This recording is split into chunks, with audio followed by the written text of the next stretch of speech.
You can rest assured of your child's excellent performance when you register your child with Janan Schools, Bombo Kalule Campus and Kabalagala. Due to their firm educational background, we have the best facilities in both arts and sciences, fully updated to the latest sector standards, right from Senior 1 to Senior 6, in an environment that offers a chance to apply practical skills in all fields. That include a computer lab, introducing our students to the tech world, a well-organized science laboratory, a fully stocked library with all the essential books a student may need, a model farm to equip students with all the basic knowledge in agriculture, plus extra vocational skills. We promote co-curricular activities in sports like badminton, table tennis, basketball, volleyball, chess, and many more other activities. Register your child today at both campuses in Bombo Kalule and Kabalagala campus. For more information, contact us on the numbers below.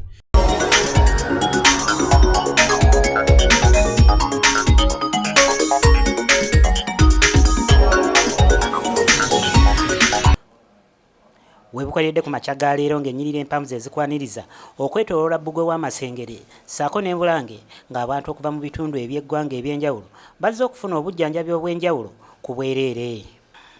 Bano babadde bakeberebwa n'okuweebwa eddagala ku bwereere abasawo n'abakugu okuva mu bwakabaka ssaako ne minisitule evunaanyizibwa ku byobulamu nga bayita mu kitongole kya Kabaka Foundation.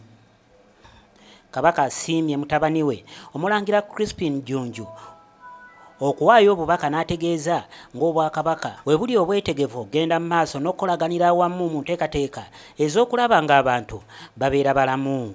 Tubeebazizza nnyo abantu baffe abajjumbidde okwekebeza, okugemebwa n'okujjanjabibwa endwadde ezitali zimu nga bwe tubakubiriza bulijjo okugoberera ennambika y'abasawo.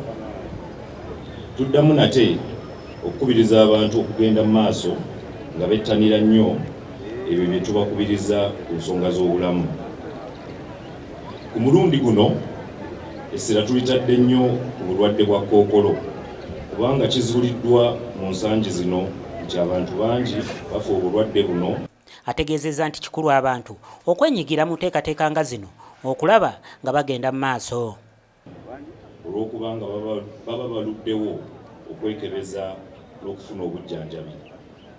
Abasawo batukakasa nti kkookolo asobola okuwonyezebwa singa azuulibwa nga bukyali omulwadde n'atandika okufuna obujjanjabi.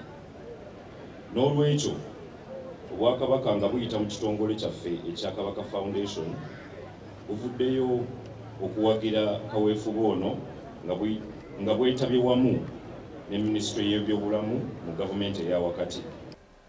Ye Katikkiro wa Buganda ategeezezza nti obulamu abantu basaanye babutwale nga kikulu nnyo. Temulinda kabaka kubayita wano mulyoke mugende mu basawo.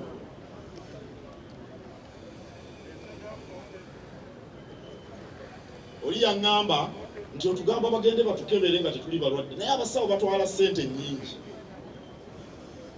Ne mugamba nti linda lw'onoolwala lw'onootegeera ate obuseere obuli mu bujjanjabi. Obwakabaka bukoledde wamu ne minisitule y'ebyobulamu era nga Dr. Kabanda yakiikiridde Dr. Ruth Acheng.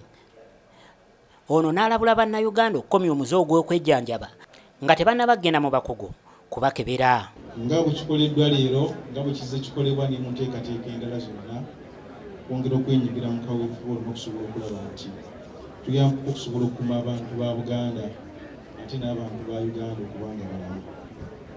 Tusaba obwakabaka buteeke nnyo essira okwongera okusomesa abantu emigaso egiri mu kwenula ennyo okugenda mu malwaliro okusobola okulaba nti abantu baffe balaba abasawo abatendeke. We buzibidde ng'abantu abasoba mu 1500 be bakoleddwako abakugu okuva mu ddwaliro nga Gombe Services, Mmengo, Mulago ssaako n'amalala.